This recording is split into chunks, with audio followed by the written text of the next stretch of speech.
जय हिंद साथियों। अमेरिका की डिजिटल इंडस्ट्री पर एक ऐसा बम फटा है जिसने पूरे वर्ल्ड को हिला कर रख दिया है। गूगल, फेसबुक, व्हाट्सएप, इंस्टाग्राम और एप्पल, जिनके आगे पूरी दुनिया झुकती थी, अब उनकी नींव भारत ने हिला दी है, क्योंकि भारत ने लॉन्च कर दिया है अपना खुद का स्वदेशी ऐप स्टोर। और ये सीधा हमला है गूगल प्ले स्टोर की बादशाहत पर। अब तक भारत को सिर्फ एक डिजिटल मार्केट समझा जाता था। विदेशी कंपनियां यहाँ से अरबों डॉलर कमा रही थी। गूगल और एप्पल हमारे डेवलपर्स से 30% तक कमीशन वसूलते थे। हमारी मेहनत की कमाई सीधे अमेरिका के अकाउंट में चली जाती थी। लेकिन अब हालात बदल चुके हैं। भारत ने जंजीरें तोड़ दी हैं। ये सिर्फ एक ऐप स्टोर नहीं, बल्कि भारत की डिजिटल आजादी का ऐलान है। सोचिए, अकेले प्ले स्टोर से गूगल हर साल करीब 18 अरब डॉलर कमाता है, और इसका सबसे बड़ा हिस्सा आता है भारत जैसे देशों से। अब जब भारत का अपना ऐप स्टोर आ चुका है, तो सीधा मतलब है गूगल की कमाई पे सबसे बड़ा वार होगा। ये कदम सिर्फ इकोनॉमिक नहीं, बल्कि जियोपॉलिटिकल गेम चेंजर भी है, क्योंकि अब भारतीयों का डाटा भारत में ही रहेगा।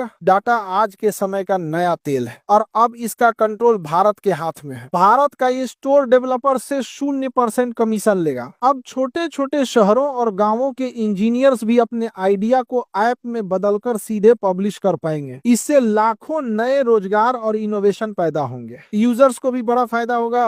कम दाम में ज्यादा अच्छे ऐप्स और सुरक्षित डाटा रहेगा। Washington Post, New York Times, Bloomberg, हर जगह यही चर्चा है। भारत ने अमेरिका की डिजिटल बादशाहत को सीधी चुनौती देने की तैयारी शुरू कर दी है। इतना ही नहीं, वाशिंगटन में गूगल और फेसबुक की लॉबी एक्टिव हो चुकी है। वे दबाव बना रहे हैं कि भारत ये ऐप स्टोर सिर्फ भारत तक सीमित रखे। लेकिन अब भारत पहले वाला भारत नहीं है। डिजिटल इंडिया और आत्मनिर्भर भारत का नया चेहरा दुनिया देख रही है। अब आने वाले स्मार्टफोन में ये स्वदेशी ऐप स्टोर प्री इंस्टॉल्ड मिलेगा। यानी कल तक जो फोन सिर्फ गूगल प्ले स्टोर पर निर्भर था, अब उसमें भारत का अपना स्टोर होगा। कल तक जिन अमेरिकी कंपनियों के आगे हमारी सरकारें भी झुकती थी, आज उन्हें भारत की ताकत का सामना करना पड़ रहा है। ये असली आजादी है। डिजिटल आजादी, आर्थिक आजादी और तकनीकी आजादी। ये सिर्फ एक टेक्नोलॉजी की खबर नहीं, ये है भारत की नई डिजिटल क्रांति। अब लड़ाई तलवारों से नहीं, बल्कि डाटा और टेक्नोलॉजी से लड़ी जा रही है, और इस लड़ाई में आपकी भी भूमिका है। अगर आप चाहते हैं कि भारत की यह डिजिटल आजादी और मजबूत बने, तो कमेंट में भारत माता की जय जरूर लिखें।